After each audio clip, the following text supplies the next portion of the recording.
ನಟ ರಾಜ್‌ಕುಮಾರ್ ಅವರ ನಿನ್ನೆ ಏನು ಬರ್ಡೇ ಇತ್ತು. ಈ ಸಂದರ್ಭದಲ್ಲಿ ನಟ ಚೇತನ್ ಅಹಿಂಸ್ ಅವರು ಒಂದು ಪೋಸ್ಟನ್ನು ಮಾಡಿದರು. ಈ ಒಂದು ಪೋಸ್ಟ್ ಸಾಕಷ್ಟು ಚರ್ಚೆಗೆ ಗ್ರಾಸವಾಗಿರುವಂಥದ್ದು ಮತ್ತು ಕೆಲವೊಂದಷ್ಟು ವಿವಾದ ಸಹ ಈಗ ಆಗಿರುವಂಥದ್ದು. ಸೊ ಈ ಬಗ್ಗೆ ಮಾತನಾಡೋಕ್ಕೆ ನಮ್ಮ ಜೊತೆಗೆ ನಟ ಚೇತನ್ ಅಹಿಂಸ ಇದ್ದಾರೆ. ಸೊ ಅವರೇ ಒಂದು ಪೋಸ್ಟನ್ನು ಮಾಡಿದರು. ಸರ್ ನಿನ್ನೆ ಒಂದು ಪೋಸ್ಟನ್ನು ಮಾಡಿದ್ರು. ಏನು ಸರ್ ಆ ಪೋಸ್ಟ್? ನಾವೆಲ್ಲರೂ ಚಿಕ್ಕ ವಯಸ್ಸಿಂದನೂ ಕೂಡ ರಾಜ್‌ಕುಮಾರ್ ಅಭಿಮಾನಿಗಳಾಗಿ, ಅವರ ಕಲೆ, ಅವರ ಒಂದು ಕಲಾ ಸೇವೆ, ಅವರ ಕಲೆಯ ಪ್ರತಿಭೆಗಳಾಗಿ ಅಭಿಮಾನಿಗಳಾಗಿ ನಾವು ಬೆಳ್ಕೊತಾ ಬಂದಿದ್ದೀವಿ. ಅವರ ಸಿನಿಮಾಗಳು ನೋಡಿ ನಾನು ಕೂಡ ಏಕಪಾತ್ರ ಅಭಿನಯಗಳು ಮಾಡಿದ್ದೀನಿ. ನಮಗೆ ರಾಜ್‌ಕುಮಾರ್ ಅವರ ಸಿನಿಮಾದಲ್ಲಿ, ರಂಗದಲ್ಲಿ ಅವರ ಕೊಡುಗೆ ಅಪಾರ ಇದೆ. ಅದನ್ನು ಖಂಡಿತ ನಮಗೆ ಗೌರವ ಇದೆ. ಅದರ ಬಗ್ಗೆ ಇಲ್ಲಿ ಎಲ್ಲೂ ಚರ್ಚೆ ಆಗ್ತಾ ಇಲ್ಲ. ಅದನ್ನು ನಾನು ಪೋಸ್ಟಲ್ಲೂ ಸ್ಟಾರ್ಟಿಂಗಲ್ಲೇ ಉಲ್ಲೇಖ ಮಾಡಿದ್ದೀನಿ. ಆದರೆ ನಮಗೇನಾಗುತ್ತೆ ಅಂದರೆ, ಅವ್ರು ತೀರ್ಕೊಂಡಾದ ಮೇಲೆ ಸರ್ಕಾರಗಳು ಅವರ ಸಾವು ಮೇಲೆ ಹೇಗೆ ಒಂದು ರೀತಿ ಬೇರೆ ಬೇರೆ ಯೋಜನೆಗಳು ತಂದು ಜನರ ಎಮೋಷನ್ಸ್ಗಳ ಜೊತೆ ಆಟ ಆಡ್ತಾರೆ. ಜನರಿಗೆ ನಮಗೆ ಅವ್ರು ಮಾಡೋ ಒಂದು ರೀತಿ ಅವ್ರು ತರೋ ಒಂದು ರೀತಿಯ ಅವ್ರಿಗೆ ಹೇಳೋ ಒಂದು ಗೌರವ, ಅದರಿಂದ ಏನೇನು ಸಮಸ್ಯೆಗಳಾಗತ್ತೆ ಅನ್ನೋ ಕಾರಣಕ್ಕೆ ನಾನು ಸ್ವಲ್ಪ ಜಾಗೃತಿ ಮೂಡಿಸೋಕ್ಕೆ, ಹೇಗೆ ಸಿಟಿ ಸೆಂಟರ್ನಲ್ಲಿ 2.5 ಎಕರೆ ಕೊಟ್ಟಾದಮೇಲೆ ಎಲ್ಲರಿಗೂ ಸಿಟಿ ಸೆಂಟರ್ ನಮಗೂ ಬೇಕು ಅಂತ ಶುರುವಾಗುತ್ತೆ. ವಿಷ್ಣುವರ್ಧನ್ ಅವರ ಅಭಿಮಾನಿಗಳಾಗಿರ್ಬೋದು, ಅಂಬರೀಷ್ ಅವರ ಅಭಿಮಾನಿಗಳು, ಇದರಿಂದ ನಮ್ಗೆ ಏನೇನೋ ನಮಗೆ ಸಿನಿಮಾ ನಟರಿಗೆ ಮಾತ್ರ ನಮ್ಮ ಸಿನಿಮಾ ರಂಗದ ನಮ್ಮ ಸಮಾಜಕ್ಕೆ ಕೊಡುಗೆ ಕೊಟ್ಟಿರೋ ಅಂತ ಭಾಳ ಚರ್ಚೆಗಳಾಗತ್ತೆ.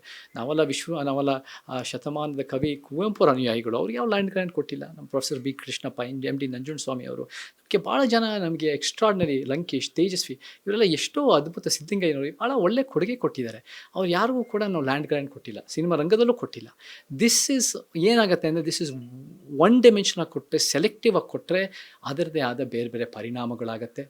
ಆಮೇಲೆ ಕೆಲವ್ರ ಕೊಡುಗೆ ಜಾಸ್ತಿ ಗೌರವ ಸಿಗುತ್ತೆ, ಬೇರೆಯವರೆಲ್ಲರ ಕೊಡುಗೆ ಕಡಿಮೆ ಅನ್ನೋ ರೀತಿಯಲ್ಲಿ ಅಸಮಾನತೆ ಅನ್ನೋದು ಎದ್ದು ಕಾಣುತ್ತೆ. Okay sir. ಇಷ್ಟು ದಿವಸ ಸಹ ನಟ ಚೇತನ್ ಅವರು ಸುಮ್ಮನೆ ಇದ್ರು. ಈಗ ನಿನ್ನೆ ಮಾತ್ರ ಈ ಒಂದು ಪೋಸ್ಟ್ ಯಾಕೆ ಈಗ ಬಂತು? ಯಾರಾದರೂ ಹೇಳಿ ಮಾಡಿಸಿದಾರಾ ಏನು ಅಂತ? ಇಲ್ಲ, ಯಾರೂ ಹೇಳಿ ಮಾಡಿಸಿಲ್ಲ. ನನಗೆ ಅನೇಕ ವರ್ಷಗಳಿಂದ ಸ್ಟಾರ್ ಕಲ್ಚರ್ ವಿರುದ್ಧ ನಾನು ಕೂಡ ಹೋರಾಟ ಮಾಡ್ತಾಯಿದ್ದೀನಿ. ನಮಗೆಲ್ಲ ಅಸಮಾನತೆಯ ವ್ಯವಸ್ಥೆಯಲ್ಲಿ ಏನು ಒಂದು ಬಂಡವಾಳಶಾಹಿ ವ್ಯವಸ್ಥೆ, ಪುರುಷ ಪ್ರಧಾನ ವ್ಯವಸ್ಥೆ, ಬ್ರಾಹ್ಮಣ್ಯದ ವ್ಯವಸ್ಥೆ, ಇದೆಲ್ಲರ ಜೊತೆ ಲಿಂಗ ಜಾತಿ ವರ್ಗದ ಅಸಮಾನ ಜೊತೆ ಸ್ಟಾರ್ ಕಲ್ಚರು ಒಂದು ಅಸಮಾನತೆ. ಆ ಅಸಮಾನತೆ ಕೆಲವು ಸಿನಿಮಾದಲ್ಲಿ ಸ್ಟಾರ್ಗಳಿಗೆ ಅವರೆಲ್ಲರಿಗೂ ಭಾಳ ದೊಡ್ಡ ಪ್ರಮಾಣದ ಬಿಲ್ಡಪ್ ಸಿಗುತ್ತೆ. ಅವ್ರು ಬದುಕಿದ್ದಾಗೂ ಬಿಲ್ಡಪ್ಪು, ತೀರ್ಕೊಂಡಾಗೂ ಬಿಲ್ಡಪ್ಪು. ಆದರೆ ಬೇರೆಯವರೆಲ್ಲ ಕೊಡುಗೆ ಎಲ್ಲೋ ಒಂದು ಕಡೆ ಸಿನಿಮಾ ರಂಗದ ಒಳಗಿರೋರು ಹೊರಗಿರೋರಿಗೆ ಸಿಗ್ತಾ ಇಲ್ಲ. ನಾನು ಇದನ್ನು ಭಾಳ ವರ್ಷಗಳಿಂದ ಈ ವಿಚಾರ ಚರ್ಚೆ ಮಾಡ್ತಾ ಬರ್ತಾಯಿದ್ದೀನಿ. ಅದು ನಮಗೆ ಸಿನಿಮಾ ಸ್ಟಾರ್ಗಳಿಗೆ ಸ್ಮಾರಕ ಬೇಕಾ, ಅದು ಹೆಂಗೆ ರೂಪಿಸ್ಬೇಕು ಅನ್ನೋ ಒಂದು ಚರ್ಚೆ ವಿಚಾರದಲ್ಲಿ ನಾನು ಕೂಡ ಅದನ್ನು ಜನರ ಮುಂದೆ ಇಟ್ಟಿದ್ದೀನಿ. ಇದು ಇವತ್ತು ನಿನ್ನೆ ಶುರು ಮಾಡಿರೋದಲ್ಲ, ಮತ್ತು ಇದು ಯಾವ ಒಂದು ವ್ಯಕ್ತಿಗೆ ಸಂಬಂಧಪಟ್ಟಿರೋದಲ್ಲ. This is a structural societal ಇಶ್ಯೂಗಳು.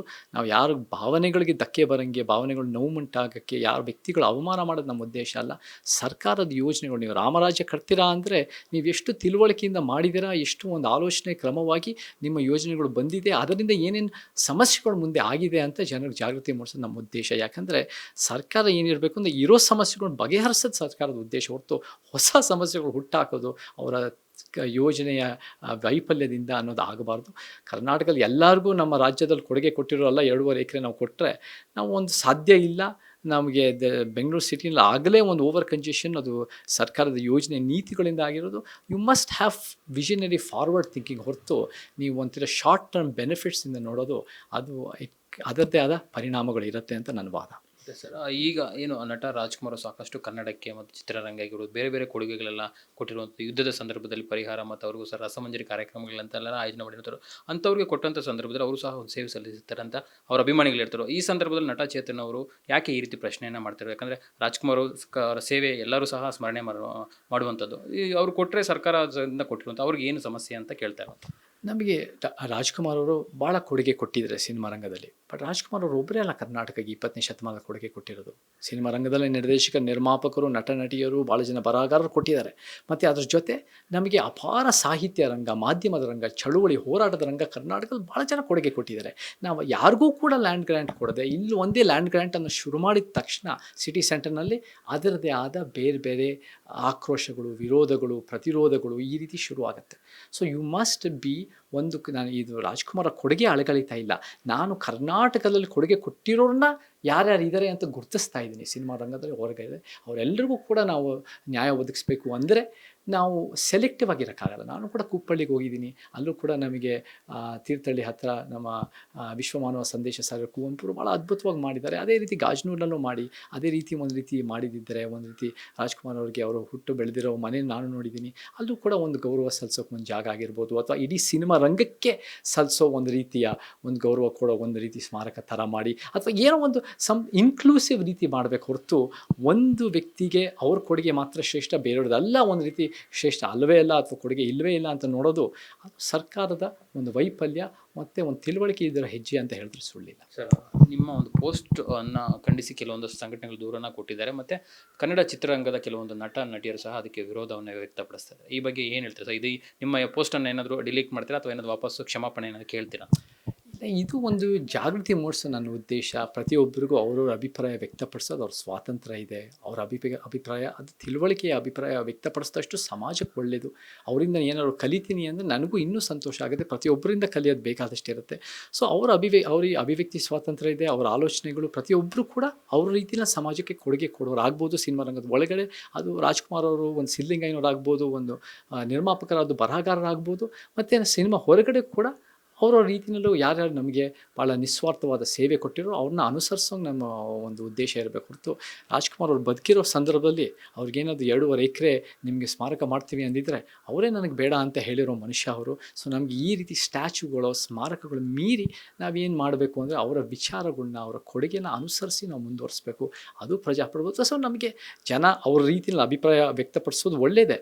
A strong democracy is N aware democracy. ಮತ್ತು ಜನ ಅವರ ಧೈರ್ಯದಿಂದ, ನಿರ್ಭೀತಿಯಿಂದ ಯಾವುದೇ ಒಂದು ರೀತಿ ಅವರ ವಿಚಾರಗಳನ್ನ ಹಂಚ್ಕೊಳ್ಳೋಕ್ಕೆ ಬರಲಿ. ನಮಗೆ ಜನನ ಅರ್ಥ ಮಾಡ್ಕೋಬೇಕು ಅಂದರೆ ಅವ್ರ ವಿಚಾರ ವ್ಯಕ್ತಪಡಿಸಿದಾಗಲೇ ಅವ್ರ ವಿಚಾರನ ಅರ್ಥ ಮಾಡ್ಕೊಳ್ಳೋದು. ನಾವು ಇವತ್ತಿನ ದಿನ ಏನೋ ಅವರು ಸುಮ್ಮನೆ ಒಬ್ಬ ನಟನಾಗಿ, ನಟಿಯಾಗಿ ಅವ್ರು ಕೆಲಸ ಮಾಡ್ತಿದ್ರೆ ಅವ್ರ ಒಳಗಡೆ ಏನಿರುತ್ತೆ ಅವ್ರ ವಿಚಾರಗಳು ನಮ್ಗೆ ಗೊತ್ತಾಗಲ್ಲ. ಯಾರಿಗೆ ಗೊತ್ತು? ಭಾಳ ಅದ್ಭುತವಾದ ಒಂದು ವಿಚಾರಗಳು. ಯಾರೋ ಒಬ್ಬರು ನಮಗೆ ಲಂಕೇಶ್, ತೇಜಸ್ವಿ, GS ಶಿವರುದ್ರಪ್ಪ ಅಂಥವರ ಒಂದು ಅದ್ಭುತವಾದ ಆಲೋಚನೆಗಳು ಇರೋ ವ್ಯಕ್ತಿಗಳು ಎಲ್ಲ ಕಡೆ ಇರ್ತಾರೆ. ಅವರ ವಿಚಾರಗಳು ಹೊರಗೆ ಬರಲಿ, ಚರ್ಚೆಗಳಾಗಲಿ, ಪ್ರತಿಯೊಬ್ಬರನ್ನ ಕಲ್ತ್ಕೊತಾ ಹೋಗೋಣ. ಉತ್ತಮ ಕರ್ನಾಟಕ, ಗಟ್ಟಿಯಾದ ಪ್ರಜಾಪ್ರಭುತ್ವ ಕಟ್ಟೋಣ ಅಂತ ಹೇಳಕ್ಕೆ ಇಷ್ಟಪಡ್ತೀನಿ. ಸರ್, ನೀವಾಗ ಏನಾದರೂ ಅಭಿಮಾನಿಗಳು ಸಾಕಷ್ಟು ಜನ ದೂರು ಕೊಟ್ಟಿರುವಂಥದ್ದು, ಏನು ಕ್ಷಮಾಪಣೆಗೆ ಈ ರೀತಿಯ ಕ್ಷಮಾಪಣೆ ಏನಾದರೂ ಕೇಳ್ತೀರಾ ನೀವು? ಅಥವಾ ಈಗಂದರೆ ದೂರು ಕೊಟ್ಟಿರೋದ್ರೆ ಕಾನೂನು ಹೋರಾಟವನ್ನು ನೀವು ಸಹ ಮಾಡೋಕ್ಕೆ ರೆಡಿ ಇರ್ತೀರಂತ? ಯಾವ ಕಾನೂನಾತ್ಮಕವಾಗಿ ನಾನಂತೂ ಏನು ತಪ್ಪು ಮಾಡಿಲ್ಲ. ನಾನು ಕಾನೂನು ಉಲ್ಲಂಘನೆ ಮಾಡಿಲ್ಲ. ಅವ್ರು ಏನು ದೂರು ಕೊಡ್ತಾರೋ ಅವ್ರು ಕೊಡಲಿ.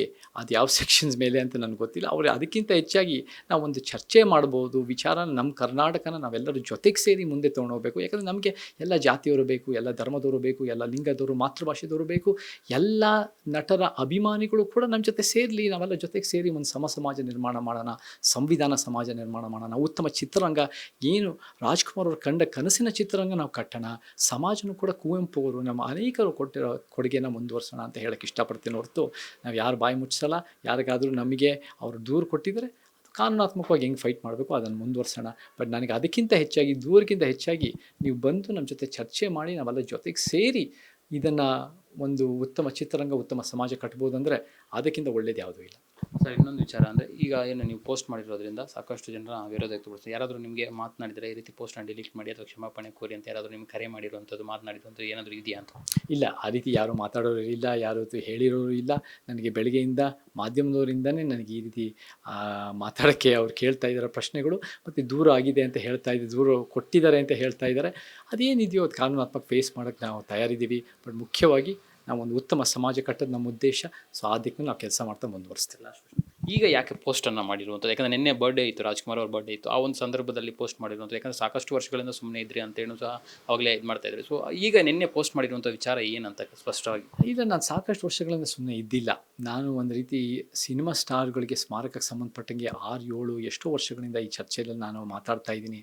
ಸ್ಟಾರ್ ಕಲ್ಚರ್ ಎಷ್ಟು ಒಂದು ರೀತಿ ಸಮಾಜಕ್ಕೆ ಸಮಸ್ಯೆಗೆ ಒಂದು ಕಾರಣ ಆಗ್ಬೋದು ಅಂತಲೂ ಕೂಡ ಚರ್ಚೆ ಮಾಡ್ತಾ ಇದ್ದೀನಿ. ಎಷ್ಟೋ ವಿವಾದಗಳು ಆಗಿದ್ದಾವೆ ಮುಂಚೆಯಿಂದ. ಈ ರೀತಿಯಲ್ಲಿ ಇದು ಸ್ವಲ್ಪ ದೊಡ್ಡ ಪ್ರಮಾಣದಲ್ಲಿ ಚರ್ಚೆಗೆ ಗ್ರಾಸಾಗಿದೆ, ಕಾರಣ ಆಗಿದೆ. ಬಟ್ ನಾನು ಇವತ್ತು ನೆನ್ನೆ ಶುರು ಮಾಡಿರೋದಲ್ಲ. ನೆನ್ನೆನೂ ಕೂಡ ನಾನು 6-7-8 ಪೋಸ್ಟ್ ಹಾಕಿದ್ದೆ. ರಾಜ್ಯ ಮಟ್ಟದ ವಿಚಾರ, ದೇಶದ ಮಟ್ಟದ ವಿಚಾರ, ಅಂತಾರಾಷ್ಟ್ರೀಯ ಮಟ್ಟದ ಯುದ್ಧದ ವಿಚಾರ, ಇದೆಲ್ಲ ಹಾಕಿದ್ದೀನಿ. ಎಲ್ಲ ಒಂದು ಕಡೆ ಈ ಪೋಸ್ಟಲ್ಲಿ ಜಾಸ್ತಿ ಮೀಡಿಯಾ ಕುತೂಹಲ ಆಗಿದೆ ಅನಿಸುತ್ತೆ. ಜಾಸ್ತಿ ಅಭಿಮಾನಿ ಸಂಘದವ್ರಿಗೆ ಎಲ್ಲ ಒಂದು ಕಡೆ ನಾವು ಅದನ್ನು ವಿರೋಧ ಮಾಡಬೇಕು ಅಂತ ಬಂದಿರ್ಬೋದು. ಫೈನ್, ಅದು ನಾವು ಫೇಸ್ ಮಾಡಬೇಕು. ಬಟ್ ನನಗೆ ಇದು ಇವತ್ತು ನೆನ್ನೆ ಶುರು ಮಾಡಿರೋದಲ್ಲ. ಭಾಳ ವರ್ಷಗಳಿಂದ ಈ ಚರ್ಚೆ ಆಗ್ತಾ ಇದೆ. ಆ್ಯಂಡ್ ನಾನು ಫಸ್ಟು ಸ್ಟಾರ್ಟಿಂಗಲ್ಲೇ ಹೇಳಿದೆ, ನಾವೆಲ್ಲರೂ ಕೂಡ ರಾಜ್ಕುಮಾರ್ ಅವರ ಒಂದು ಕೊಡುಗೆ, ಅವರ ಸಿನಿಮಾದ ಅಭಿಮಾನಿಗಳು, ಅವರು ಮಾಡಿರೋ ಸಿನಿಮಾ ನಟನೆ ಮತ್ತು ಅವರ ಕಲಾ ಸೇವೆ ಮಾಡಿರೋ ಅಭಿಮಾನಿಗಳು. This is not a question of Rajkumar.